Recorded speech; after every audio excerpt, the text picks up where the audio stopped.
Prince Harry and Meghan Markle have unleashed utter H on the British monarchy in the last 4 years, but are said to wish to return to the royal fold genuinely.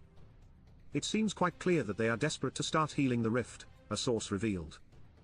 The problem for the king and other members of the family is the worry that if they have a chat with Harry, it will appear in Spare Volume 2, they added. How do you regain the trust? I don't think Harry ever can. But from the conversations I've had with the king, I would never say their relationship is irreparable. The king's capacity to forgive his son is undimmed. There are other members of the royal family who are much more weighted against Harry, that's the problem. This explosive insight comes after the pair tied up a successful 4-day trip to Colombia, which followed a similar visit to Nigeria back in May, in which Harry stated at that time, "It is hugely important for us to meet directly with people. To bring about solutions, support and positive change." This led the palace insider to further add how Charles and William may be open to reconciliation, if for no other reason than to have 2 more people for official duties, especially in places no one else wants to go. But Harry and Meghan are definitely going to have to apologize. This rift won't heal overnight. And at this point, they need the royals more than the royals need them. This follows reports from July that suggested Harry will leave his Duchess one day for a permanent return home to the United Kingdom.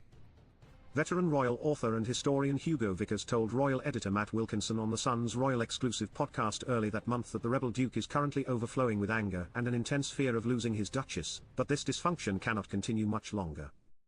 Where do you think they will be in 20 years' time? Wilkinson asked.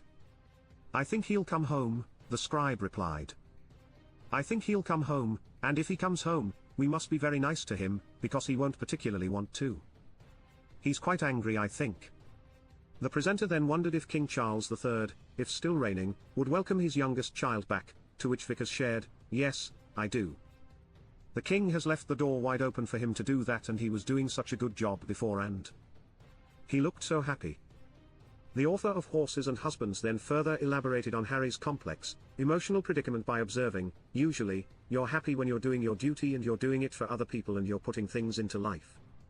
If you're taking things out of life, at the risk of getting a lot of hate mail, I personally think that he looks like he's petrified of losing her, Meghan, and looks slightly petrified of her. GVN reported on the insider revelations.